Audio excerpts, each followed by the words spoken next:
Et mon ami Didier, bah, ouais. Yoma, Oui. comment rétablir l'équilibre entre vie familiale et vie professionnelle pour ne pas que le foyer devienne un lieu à fuir? Ok. Siro, c'est de pouvoir régler les problèmes. Ne pas les fuir, il faut les régler, il faut les affronter. Comme on l'a dit tout à l'heure au cours de cette émission, la fuite a deux niveaux. Il y a une fuite qui est en fait négative parce qu'on veut se soustraire d'une certaine réalité. En fait, il y a deux sortes de fuites. Voilà. Il faut préciser. Voilà, il y a deux sortes de fuites. Oui, il y a la fuite négative, oui, qui est le fait de fuir une certaine pression qu'on n'arrive pas à gérer. Oui. C'est un peu comme si on se soustrayait, n'est-ce pas, de notre réalité ou en tout cas de nos responsabilités en croyant être dehors pour éviter cela. Mais la réalité, c'est que ça nous rattrape. Parce que tu as beau faire le tour du monde, tu finis par revenir, en fait. C'est clair. Tu vois ce que je veux dire? Ouais. Et puis, il y a la fuite positive qui, elle, aide à décompresser. C'est de cela que nous avons plus parlé. Et on a attiré l'attention, en fait, des hommes qui nous écoutent sur le fait que se retrouver, ces moments de silence dont on a besoin, ce n'est pas parce que notre famille nous embête, ce n'est pas parce que nos épouses nous emmerdent. Non, ce n'est pas du tout cela. C'est juste que en tant qu'homme, on a besoin de ce calme intérieur-là pour pouvoir affronter les différentes tempêtes de la vie. Maintenant, pour retrouver l'équilibre, ce que je dis, c'est que si on parle d'équilibre, c'est qu'il y a des équilibres quelque part.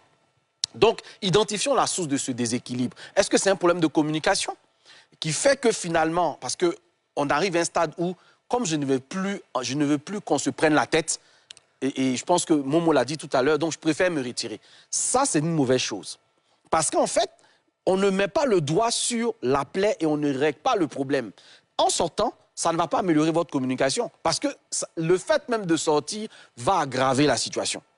Donc, il faut régler nos problèmes. Il faut adresser les problèmes tels qu'ils sont et trouver ensemble des solutions en toute maturité. Parce que si je vis avec une personne, la personne ne peut pas devenir une source de pression quotidienne pour moi. Exactement. La deuxième des choses, c'est de fixer vos priorités. Je pense qu'un homme, un vrai homme, il a le sens des priorités. C'est le sens des priorités qui te fait te rendre compte que là, j'ai fait un peu trop de temps dehors, il faut que je rentre. C'est ce que Momo disait tout à l'heure et c'est ce que tu disais aussi. Je pense aussi que quand tu fixes ton sens des priorités, ce n'est pas tous les soirs que tu te retrouves dehors. Il y a des moments que tu vas dédier à ces amitiés-là. Parce qu'au moment où tes amis, où tes sorties deviennent intempestives, c'est symptomatique du fait qu'il y a quelque chose qui ne va pas chez toi. On est d'accord. Parce que toi, c'est toujours toi, en fait, qui rends visite à tes amis. Toujours. À des heures indues, mais ils ne viennent jamais chez toi parce que c'est chaud chez toi, en fait. Donc, tu préfères trouver la paix dans leur foyer. Mais la paix que tu aimes dans leur foyer, là, ils ont travaillé à l'obtenir. Donc, il faut que tu travailles, toi aussi, à obtenir cette paix-là dans ton foyer. Puis, la troisième dimension, c'est de savoir que lorsqu'on crée une famille, on a un objectif pour cette famille. On a un but à atteindre avec cette famille. Donc, si mon but avec ma famille, c'est par exemple de créer une atmosphère où mes enfants grandissent avec un papa et une maman, parce que tous autant que nous sommes là, nous créons des familles correctives. C'est quoi la famille corrective? C'est que je sors d'une famille, il y a des choses que j'ai aimées, il y a des choses que je n'ai pas aimées. Je veux faire bénéficier à mes enfants de ce que j'ai aimé et je veux corriger avec mes propres enfants ce que moi-même je n'ai pas eu avec ma famille ou avec mon père ou ma mère. Donc, je vais essayer de faire en sorte d'être un papa présent quand j'ai eu un papa à moi qui n'était pas présent.